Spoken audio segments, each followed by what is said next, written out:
What's going on, Box Modders? Mike here, and I'm going to do a board review. Yay! A board review, since it's been so long since I've done one, because I've been slacking. Today's review is brought to you by Sam Adams Rebel Rouser, double IPA, 8.4%, because fuck your liver. So, Starplat, that's what we're going to talk about today. Ooh, Starplat. This guy came to me from Bob Lewis. Actually, came to me from Mamu, through Mamu, from Bob Lewis. There we go. And it is a 50-watt firmware upgradable buck boost regulator. The documentation says it's a linear regulator, but it doesn't act like it and it doesn't look like it. So I'm pretty sure it's just a standard buck boost switching regulator. I think there's a little bit in translation that is garbled because it comes from Russia, and some of these Russian data sheets, as I'll show you, are a little goofy. So we have it comes as a board and has a charging port, and this is also where you upgrade the firmware as well, hooked up to it. And all these wires. This coating is impervious to soldering damage, as I found out. Ended up trying to hold a soldering iron to it, and it wouldn't melt. So that's cool. You have the same coating underneath the jacket on the main wires as well. So that's pretty cool.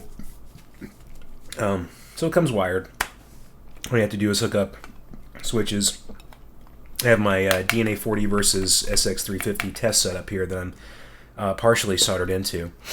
And then I have some lugs I'm going to hook up to my DC electronic load. You guys are going to get to see that in action for the first time. So, lucky you. So it's small, and it's looking at it overall, it's about the same size as the DNA 40 overall. Volume, and it's just a different shape. And the Starplat is according to my maybe I paid $1 for this at Harbor Freight micrometer, 13 by 21 by 24 millimeters, and the DNA 40 with the rails on it is 10 by 21 by 34, and if you pop these off, it is 10 by 16 by 34. So that puts the DNA 40 either slightly bigger or slightly smaller than the Starplat, which makes it so the Starplat is more or less the same size as the DNA 40. What it gives you is a different footprint, and a footprint that we don't normally see in modern regulator boards. A lot of them are usually just as long as they are. Not really, none of them, aside from like the Kick and maybe a couple others out there, double stack their, break their printed circuit boards in half and double stack them to give it a different form factor. So that's good. That's a good deal. Like I said, it's firmware upgradable. Originally, I think it came out as a 40 watt, and then it's been upgraded to 50 watts, and I don't know if it'll be upgraded watt-wise from there. Its biggest advantage, I think, over the DNA 40 is that it has user customizable temperature curves, and it goes in the there's a data sheet for it that I printed off, and it goes into how you can do that. It has some presets like for nickel, titanium, and maybe some others, and you can change the coefficient to suit your needs. So that's pretty cool. It's not as customizable as, say, DNA 200, where you actually have the eScribe software you can use, but it's okay. It also has an accelerometer, so you can have gravity menus. And unlike the SX350, where it's largely optional whether you use the gravity feature or not, this guy you have to for some of the menus, because it has a tilt backward and forward and left to right. So you can't emulate that with just 2 buttons and a fire button. Well, you could, but the folks who made this firmware didn't opt to do that. So let me tell you how much fun that was on a test stand, making this thing work with having this thing hooked up to everything and using a clip and doing that. And yeah, it wasn't a whole lot of fun. So that is what it is. Personally, I would rather see the gravity function be completely optional. And that brings me to another point. These wires, these little wires, are extremely small, and they are very fragile. I busted one off earlier, and I soldered it back on, and it's holding. But I busted another one off. Luckily, it's not super important because it comes with two commons for the fire switch. Up and down switches are all in a single common, so it just has 2 commons for just whatever. So one of the commons broke off, and that's fine because I have another one hooked up. If I lose that one, then I'm going to have to resolder that too. Which brings me to and you can solder them. So as a modder, like, there's no reason you can't solder them back on, but you need to be careful with them. You really do, because I have, and granted, I have pretty clumsy hands. So if you also have clumsy hands, then there's a fair chance that you may yank one of these wires out in the process. So, but obviously this is meant to be installed in the board and left alone, and not necessarily put to put on a test stand kind of thing. So, but I think that's a point of improvement. I have several points of improvement that I'll make with the Starplat as we go forward. So like I said, I have a data sheet. It's garbage is probably harsh for it, but it's not good. The menu system is not intuitive, and which is not to say that the ones on the SX350 or DNA40 are intuitive either, necessarily. But this does not help as much as I thought it would. It didn't tell me about the front back side to side gravity function, accelerometer function, or gyroscope function. I found that out from an additional note that was made on their website by a modder, John Munn, who's a pretty good modder. Been in box modders for a while. So yes, I hope he's still in there. I'd hate it if I had kicked him out and I said nice things about him. Shows you how much I remember about people. So he was in the group at some point. Anyway, comes with a charging port, 1 amp charger, and this is also the firmware upgrade point. And yeah, that's kind of that's how it comes. That's pretty much all there is to talk about physically.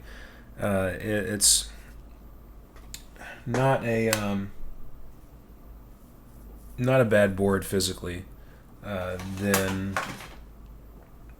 now we'll talk about the electrical stuff, and from there we're going to go over here to my test setup, and you're not going to be able to see my pretty face anymore. Sorry. All right, so I have my Starplat hooked up. I've got my power supply that I'm using as a battery charger.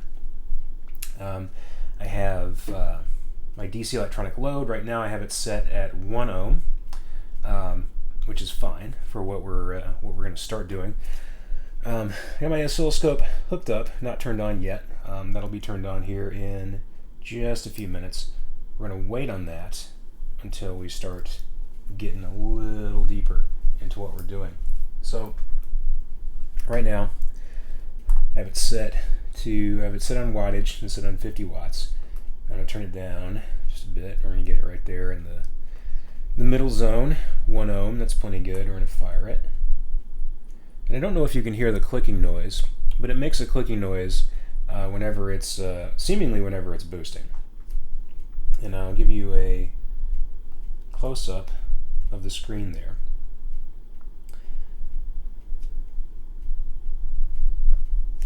So that's what it looks like. You have your mode, you have your output voltage, you have your setting, current setting, 7.6 watts. You have your resistance, you have your battery voltage, and battery bar. So that's what we have going on there. And the resistance jumps from about 0.94 to 1.1, and that's a common theme with this Starplat, is the resistance jumps quite a bit. And you'll notice the I'm in constant resistance mode on my load, so the resistance isn't changing. I have not tested this with an atomizer and coil yet, so I don't know if this thing maybe has some kind of issue with the electronic load or not. It has nothing to do with my power supply being hooked up. I can disconnect my power supply, and it does the same thing, so that's not part of the issue.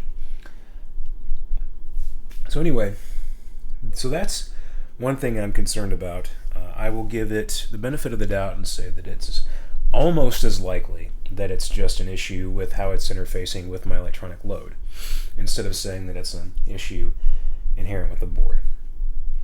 Those of you who have used the Starplat, let me know if you have experienced similar issues. If you haven't, then okay, cool. Then we can move on.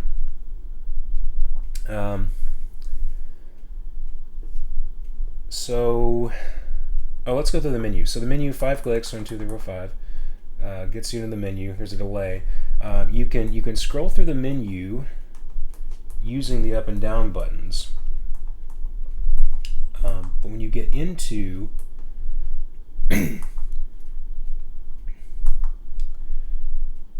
so there you go. You can change your battery display to a larger bar. 5 clicks, weight. The weight is not my favorite thing. Or you can go to there. So some of the menu items are easy to change just with the buttons. But when you go to something like temp control, you have to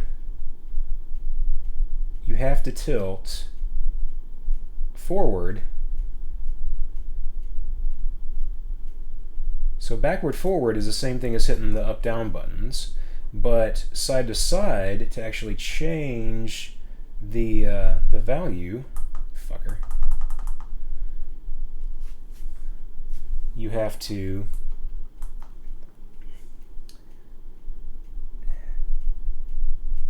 turn it side to side. The buttons aren't going to do you any good there. So I'm sure that's fine. Like in a mod, it's not really an issue, but in a situation like this, it's kind of a problem. I just don't like being stuck with the gyroscope, accelerometer, gravity feature, whatever you want to call it.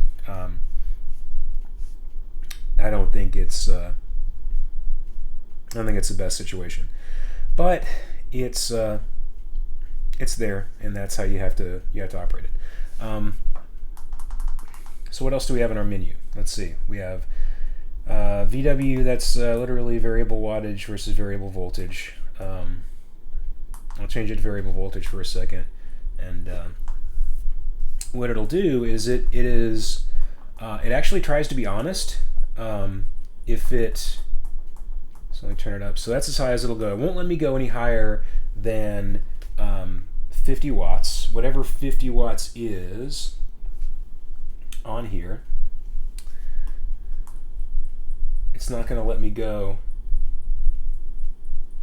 And it's actually going to, as the resistance goes up and down, it's going to try to maintain 50 watts or it's not going to try to surpass 50 watts, and it's going to try to maintain that voltage, or it's going to change the voltage and stay within 50 watts. Now over here on our electronic load, let's focus in on that. What do we have going on? So we're pulling according to this, we're pulling a little more than 50 watts, and that's okay. It's pretty close. It's a little high, but with all the variation going on in the resistance reading, that's why we're going to get variation over here. But this resistance is staying constant, and I can show you, but this is a calibrated reading, and it's not going to change by not going to vary nearly as much as the Starplat would have you think. So that's not great. Like I said, if that's an issue with using the electronic load, then so be it. But it's not an issue with the load itself. Something in the Starplat would still be like not understanding what it's reading. So maybe it acts better with atomizers. I don't have time to check tonight, honestly. This is I wanted to get this video out there and make you guys aware of the Starplat and let you know kind of how you can get one if it's something that you'll be interested in out of this video. So I don't know if you can hear the clicking or not, like I said, but we're going to drop it down to below, something that's definitely below battery voltage. And there's no more clicking. So if you couldn't hear it before, you're not going to be able to hear it now, but suffice it to say, there's no clicking. So that's that. And that to me would indicate that it's switching between buck and boost mode. And it doesn't, so I can put my finger right on the inductor, and it hasn't gotten super hot yet, which that's like the the really easy way to tell that it's a switching power supply as opposed to linear, given the amount of power that it's pushing through, and that it's also at least acceptably efficient. And I'm not going to do any efficiency testing, at least not in this video. If you guys want me to do more in-depth testing, let me know in the comments, and I'll hook you guys up. I have no problem doing those tests, especially since I have the motherfucker soldered up. So I just don't have time tonight. I can definitely do it next weekend, because next weekend's a 4-day weekend for me. Woohoo! So I was talking about before the wires over here are super flimsy, and this is one of the commons that got pulled off. In the process of me taking this setup from right over there's like 3 feet that way that I was making the first part of this video, and over here I pulled 2 more fucking wires out of it and I had to resolder them. So I'm not real impressed with how fragile those are. And granted, I am not the gentlest person in the world, so take that for what it's worth. But I feel like that could be better. So, but whatever. Maybe you're perfectly happy with it. If you guys have used it and you're happy with it, then so be it.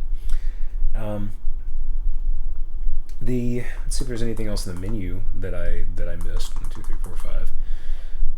1, 2, 3, 4, 5. There we go. Luminosity. Let's see what that. So that's basically just the delay, the timeout. It's a little annoying that committing to a change in the menu takes it out of the menu. The cool thing about the language setting is no matter what you set it to, there we go. No matter what you set it to, it still says language in English, which is pretty cool. So if you fuck that up, you can get out of it. So let's watch it. Let's look at it at a lower resistance. This thing will go down to 0.1. So let's set it to 0.1, and let's watch. Oh, and this is another thing. This remember cold resistance fucking thing. 1 click yes, 2 clicks no. I'm not in temperature control mode, and I won't be in temperature control mode at all for the for the duration of this because I don't have a temp control. Well, I might go into it and just kind of show you, but there's really nothing to see there without a temp control coil on it. And one, like I said, I don't really have the time, and two, I think at this point, especially for the price of this thing, it better have acceptable temperature control capabilities. So we're gonna do 2 clicks no. Doesn't fucking matter what you click there though. I hope you can hear that, because that's fucking annoying. And that to me, it's getting a little warm. That to me sounds like the inductor screaming, which tells me it's being overloaded. And I'm running at. Why aren't you letting me? There we go. Why aren't you letting me change it?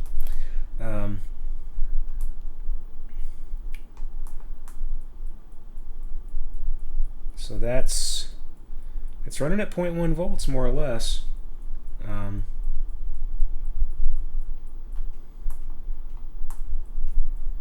Yep, it's doing the clicky noise now, so that tells me that unless it clicks for a different reason under different situations, and it's not the boost mode that makes it click. So I'll show you on the scope. I haven't identified what the click is necessarily. I will show you on the scope a couple of things that I have seen that are a little hard to identify, a little hard to trigger or capture. So let's go up to 2 volts.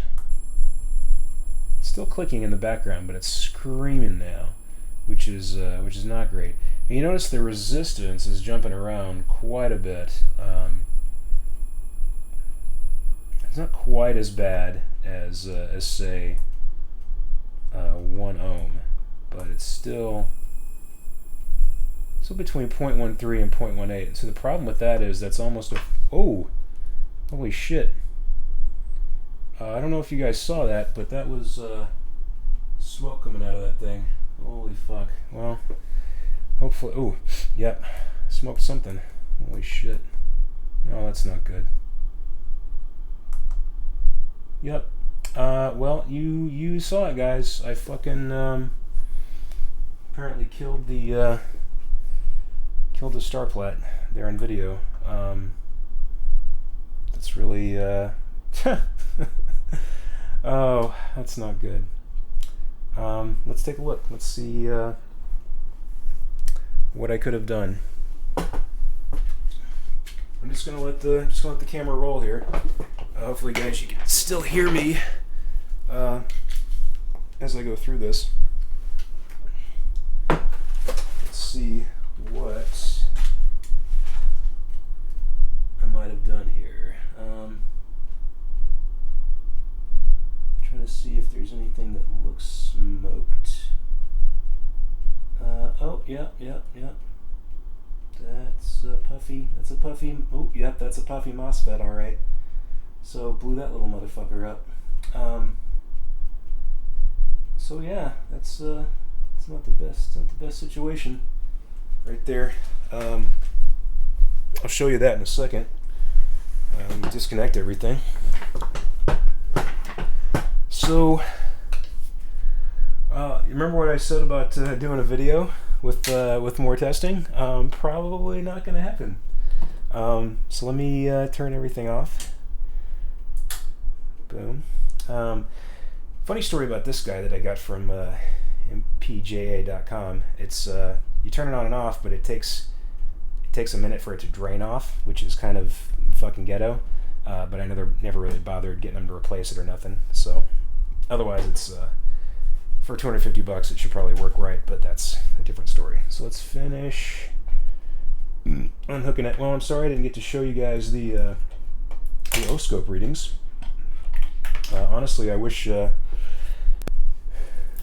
could have, because that was going to be not super informative, but it would have been a little bit of fun. Oh, I'm going to unhook these two.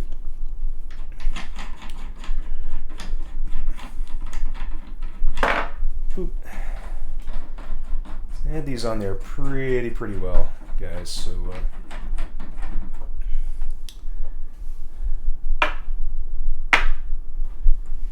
just so you understand, I really did try to give it the best shot it had. Okay, so let's turn it around here and take a look. Let's see if I can get that focused in. So you see, that's not Smucker's raspberry jam, my friends. That's power handling. Power handling gone wrong, right there. So yeah, that's she's toast. So sorry, Mamu and Bob Lewis. I really didn't mean to. I really didn't mean to fucking kill this thing. It just kind of happened. So yeah, I guess that's it for the video. Man,